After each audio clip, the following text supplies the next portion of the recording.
पावसाळा सुरू झाला की वेगवेगळ्या प्रकारची कुरकुरीत भजी तर आपण नेहमीच बनवतो, पण आज इथे आपण कुरकुरीत पण पौष्टिक अशी पालकाची भजी कशी बनवायची हे बघणार आहोत. ही भजी बनवण्यासाठी आपण ना सोडा वापरलेला आहे ना थेंबरही पाण्याचा यामध्ये वापर केलेला आहे. आणि इथे भजी तुम्ही बघू शकता किती मस्त कुरकुरीत झालेली आहेत, अजिबात तेलकट सुद्धा झालेली नाहीयेत. तर ही मस्त अशी कुरकुरीत खमंग पालकाची भजी कशी बनवायची ते बघूयात. चला तर मग पटकन आजच्या रेसिपीला सुरुवात करूयात.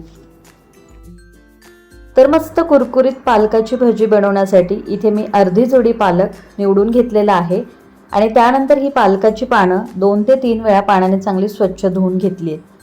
आता पालक आपल्याला बारीक कट करून घ्यायचा आहे. तर त्यासाठी काय करायचं, अशी ही पालकाची पानं एकावर एक ठेवून द्यायची आणि त्यानंतर सुरीने आपल्याला याला व्हिडिओमध्ये दाखवल्याप्रमाणे अशा पद्धतीने कट करून घ्यायचं आहे. तर बऱ्याच जणांना आहे ना पालकाची भाजी खायला फारशी आवडत नाही, पण जर का तुम्ही अशी ही कुरकुरीत पालकची भजी बनवली तर नक्कीच सगळे आवडीने खातील.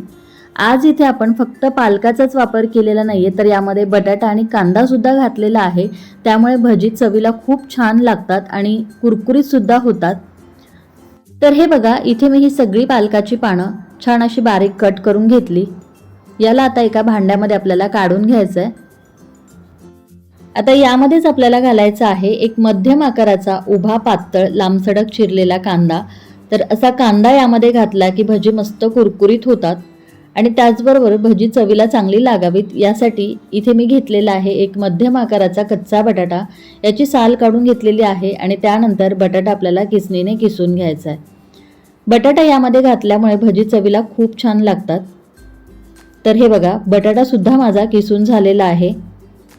आता आपण यामध्ये घालणार आहोत भरपूर सारी बारीक चिरलेली कोथिंबीर, त्याचबरोबर 1 चमचा आलं लसूण आणि हिरव्या मिरचीची पेस्ट, अर्धा चमचा आपल्याला यामध्ये ओवा घालायचा आहे, एक छोटा पाव चमचा हळद, अर्धा चमचा आपल्याला यात लाल तिखट घालायचं आहे, चवीपुरतं मीठ आपण यामध्ये घालून घेऊ.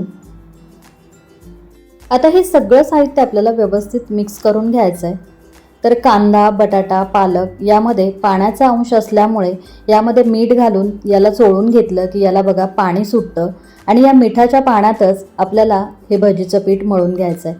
या मिठाच्या पाण्यामध्ये भजीचं पीठ मळून घेतलं की भजी चवीला खूप छान लागतात. तर आता हे सगळं व्यवस्थित मिक्स करून घेतलं की यामध्ये आपल्याला 2 चमचे इतकं तांदळाचं पीठ घालायचं आहे, ज्यामुळे आपली भजी मस्त कुरकुरीत होतात. आणि त्यानंतर आपल्याला अंदाजाने यामध्ये बेसन पीठ घालायचं आहे. तर थोडं थोडं बेसन पीठ घालून आपण हे पीठ मळून घेणार आहोत, कारण यामध्ये आपण जास्तीचं पाणी घालणार नाही आहोत. याला जे पाणी सुटलेलं आहे त्या पाण्यामध्येच आपल्याला भजीचं पीठ मळून घ्यायचं आहे. तर तांदळाचं पीठ आणि थोडं थोडं बेसन पीठ मी यामध्ये घालत आता हे भजीचं पीठ छान असं मळून घेणार आहे. तर हे बघा, यामध्ये थोडंही जास्तीचं पाणी न घालता मिठाचं जे पाणी याला सुटलेलं होतं त्यामध्येच मी थोडं थोडं बेसन पीठ घालून भजीचं हे छान असं पीठ मळून घेतलेलं आहे. खूप जास्त बेसन पिठाचा वापर करायचा नाही, नाहीतर भजी तळल्यानंतर मऊ होतात. आता लगेचच आपण याची भजी तळून घेऊ. तर त्यासाठी बघा, अगोदरच इथे मी कढईमध्ये तेल गरम करून घेतलेलं आहे. गॅस मध्यम ठेवायचा आणि व्हिडिओमध्ये दाखवल्याप्रमाणे अशा पद्धतीने भजीचं पीठ आपल्याला तेलामध्ये सोडायचं आहे. या पिठाचा गोळा करून गोलाकार अशी भजी सोडायची अजिबात गरज नाहीये. हव्या त्या आकारामध्ये पीठ तुम्ही तेलामध्ये सोडू शकता, म्हणजे मग भजी तळल्यानंतर मस्त कुरकुरीत होतात आणि छान काटेरी देखील बनतात. आता भजी झाराला थोडीशी कडक जाणवू लागली की याला हलवून थोडंसं खालीवर करून सगळ्या बाजूंनी भजी हलक्याशा सोनेरी रंगावरती मस्त कुरकुरीत होईस तोपर्यंत आपल्याला तळून घ्यायची आहेत. तर हे बघा, मध्यम गॅसवरती 3 ते 4 मिनिटांसाठी भजी मी हलक्याशा सोनेरी रंगावरती मस्त कुरकुरीत होईस तोपर्यंत छान अशी तळून घेतलेली आहेत. तर इथे आपली ही भजी तळून झाली. आता आपण यातलं पूर्णपणे तेल निथळून भजी तेलातून बाहेर काढून घेऊ. तर पालक, कांदा आणि बटाट्याची ही मस्त अशी कुरकुरीत आणि काटेरी भजी बनून तयार झाली आहेत. आणि ही भजी चवीला सुद्धा खूप छान लागतात, कारण आपण यामध्ये पालक, कांदा आणि बटाटा वापरलेला आहे.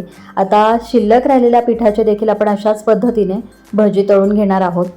जर तुम्हाला पालकाची भाजी खायला आवडत नसेल ना, तर अशा वेळेला ही पालकाची मस्त कुरकुरीत, काटेरी आणि खमंग भजी करून बघा, नक्कीच तुम्हाला खूप जास्त आवडतील. तर हे बघा, इथे मी सगळी भजी तळून घेतलेली आहेत. तर हे बघा, इथे मी ही सगळी भजी तळून घेतलेली आहेत आणि तुम्ही इथे बघू शकता भजींना अतिशय सुंदर असा रंग आलेला आहे. भजी अजिबात तेलकट झालेली नाही आहेत आणि मस्त कुरकुरीत काटेरी बनून तयार झालेली आहेत. तर ही मस्त अशी कुरकुरीत काटेरी पालकाची भजी तुम्हीसुद्धा नक्की करून बघा आणि रेसिपी आवडली तर व्हिडिओला लाईक करायला विसरू नका. पुन्हा भेटूया अशाच एका छानशा रेसिपीसोबत. तोपर्यंत धन्यवाद.